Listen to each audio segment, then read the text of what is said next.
Hey, geometry students, welcome to section 10.4 on surface area. It's about to get real. We've had some fun drawing and figuring out various spatial diagrams and relationships for prisms and polyhedrons and all that, but now comes the some of the more heavy math in order to calculate the surface area of these 3D shapes. So let's jump right in to our definitions.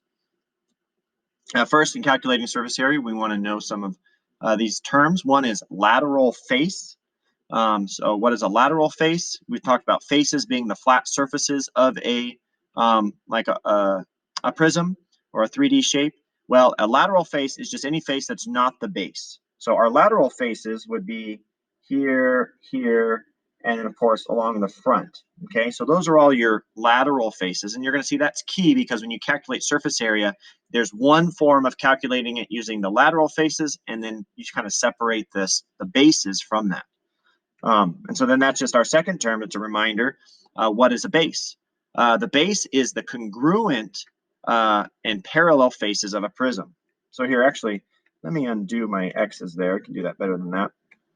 Okay, so these are our lateral faces here. Not perfect, but we'll try to figure it out. And then our bases, of course, are the top and the bottom, those congruent parallel pieces. So you can see this is a triangular prism, my example. And so we've got the blue bases here and then the red lateral faces going all the way around. And then what is surface area? Surface area is, well, just the total area of all faces and curved surfaces. I always like to amend that and basically think of the wrapping paper. If you were going to take a shape and put wrapping paper all the way around it, how much paper would it take to cover it? That's what we're talking about when we're talking about surface area. And it's doing so, and just a quick note on our units are always units squared because we're talking about flat area wrapping around a 3D shape, okay? We'll get to volume soon, but for now we're still talking about what we know as two-dimensional area.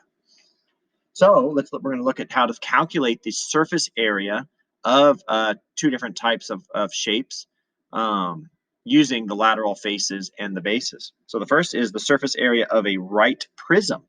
Okay, so a right prism is a prism with a congruent and parallel bases, but it's right. So in other words, its height and its base, or its lateral faces and its bases, are at 90-degree angles. We're not dealing with anything that's slanted, but everything that has these right angles, like right here. That would be a right angle. Okay, or any of these meetings would be right angles. Okay, and just so an example of this, or the formula itself is surface area equals perimeter times height plus two bases. So first that looks a little crazy, but again, let's explain this. This is just your perimeter times your height. Okay, so what are we talking about when we say perimeter times the height? Well, I've drawn a net of this triangular prism to kind of show you. This first part here is what we call lateral area. It's the area of the sides. And so we're first calculating the area around the shape, which if we unfolded it, the pH would be all of this right here. Okay. And where we get perimeter times height is the perimeter is basically, you calculate this by figuring out what's the perimeter around the shape, and then you multiply it by how tall it is. Okay, so the perimeter would be, and what we're calculating by doing that is this area right here. And this would be our lateral area. Okay, so once you've found the wrap around of all the sides, which again, it's just the perimeter of the base times the height. Okay, rather you can think of it as if you basically did one side plus another side plus another side. That's the same as saying, well, I'm just going to do the whole perimeter times the height. We'll break that down in class. And then once you found the lateral area, then you just need to add on these right here, which are the two bases. Okay, and that's what 2b comes from. And how you calculate the base, well, just depends what shape that base is. in the one I drew up here, well, actually, they're both triangular prisms, I would use the triangle formula here in order to calculate the particular base. And we'll do an example in a minute to demonstrate that. Okay, so it's perimeter times the height. And again, perimeter is going to be this here. That's our perimeter. And then we have our height here. And then we have our two bases on top. And those are our bases. Okay, and then we move to a cylinder, and it's going to be something similar. Actually, it's the exact same thing. It's perimeter times height plus 2 times the base. And again, we have here a cylinder, a right cylinder, because it's not slanted. We still are maintaining our right angles here. Okay, but we're going to write this formula in another way, because how do you calculate the perimeter of a circle? Okay, what is the distance around a circle? Well, that's known as circumference. So rather than write perimeter on this formula, I'm going to rewrite it as 2 pi r, because that's the circumference, times the height, plus 2 times. And how do you find the area of the base? Since the base of a cylinder is always a circle, a prism could be lots of different shapes, but a cylinder is always going to be a circle. Rather than just write base, we can write pi r squared.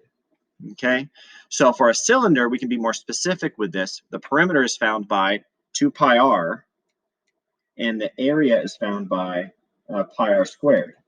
And again, we double the base, by the way, is because you're always going to have the two bases. Just like with the prism, it's still two base, because you've got a prism, a base here and a base here. Just like if you wrap a present, you got to wrap both the top and the bottom.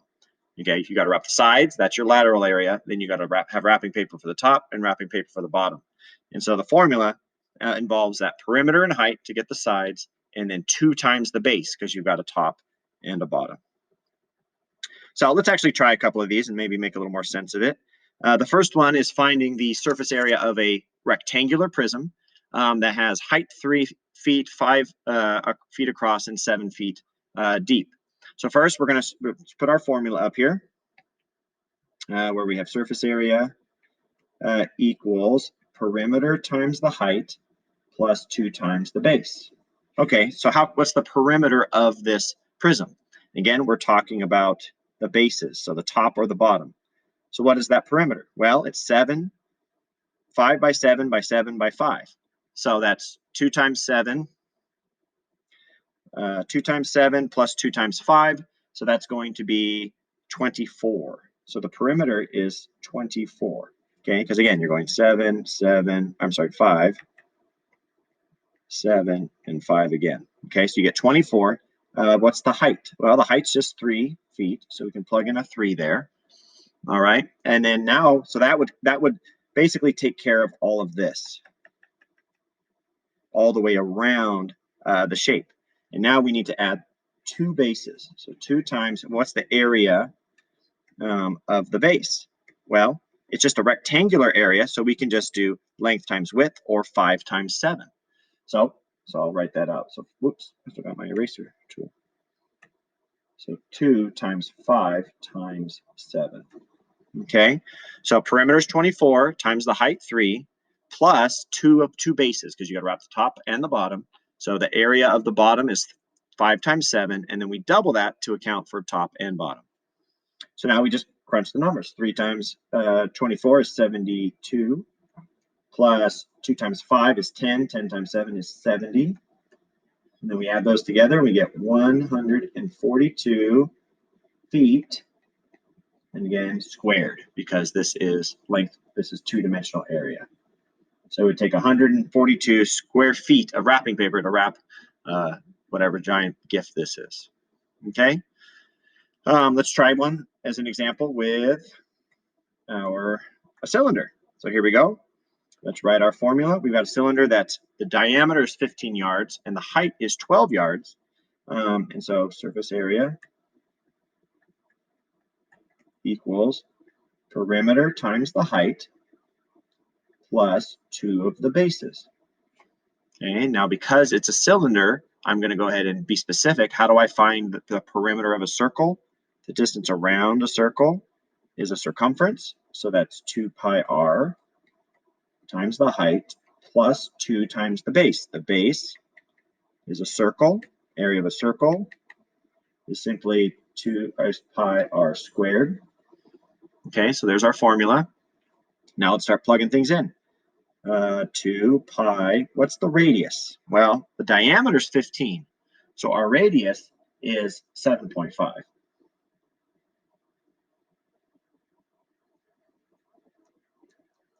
And then what is our height? Well, that's 12. So there's our lateral area. That would be this part here going around. And then we would add to that 2 times pi times the radius squared, which again, the radius is 7.5. So 7.5 squared. And so you got a lot of numbers. That's why showing your work, in my mind, showing your work is really, really key here in order not to get confused and lose track, because otherwise then you just need to crunch your numbers correctly. And so I'll kind of condense this, but 2 times 3.14 times 7.5 times 12, that's going to get you 565.2 plus the two bases, you get 353.25. So we simply add the lateral area around plus the two bases on either end, and we get a total of 918.45 square yards. Okay, and there we have it. Sometimes with a cylinder, you'll leave your answers in terms of pi, but I went ahead and have you calculate this fully. Calculating pi is 3.14. Okay, so again, just to kind of color code this, you've got the blue representing your lateral area, and then you've got to mark it in green. You've got a circle down here as well, right here. This is our lateral area. So you're always, with surface area, you're always working with both of these. A lateral area, the sides, plus the double bases. And again, same thing up here. We'll do it in red. The first number, the perimeter times the height, is our lateral area around. And then, let's go with, let's do green again. And then the bases, these numbers here, is what's on top here, and of course, what's on the bottom there. Okay, so that's your pattern. And next lesson will be similar, so you'll get another chance to practice this. Okay, and then there is an element where they're continuing to apply scale change. In other words, if you double all the sides, what happens to the surface area? If you cut the sides in half, what happens to the surface area? And because it's area and it's just two-dimensional, it's exactly the same as the previous chapter. So if you have a cube here and you double all its dimensions, what happens to the surface area? If you remember, area increases by the square of the dimensions. So if my change, first of all, is twice as big, then my area, my surface area change is times 4. Okay, if the dimension change is by 1/2, then my surface area change is 1/2 squared, and so that's going to be 1/4. Okay, and so to make a rule, if the dimensions all change, so all the dimensions are doubled or halved or changed by x, all we do is we know it's all going to change based upon x squared. Okay, so just what we learned in chapter 9 still applies to surface area. We'll revisit again when we get to volume, because it's a third dimension that's going to change it a little bit. You might be able to guess how, but otherwise it's very easy. If the dimensions change by 5, surface area changes by 5 squared, 25. Changes by 3, surface area changes by 3 squared, or 9. Okay, so those types of problems, no calculations necessary beyond the squaring of the change. Okay, don't be intimidated by all the numbers or the process. Once you do a couple of these, if you're faithful to show your work and start working on, memorizing that formula, perimeter times height plus 2b, you'll be okay. See you soon. We'll get lots of practice and you'll be great. See you soon.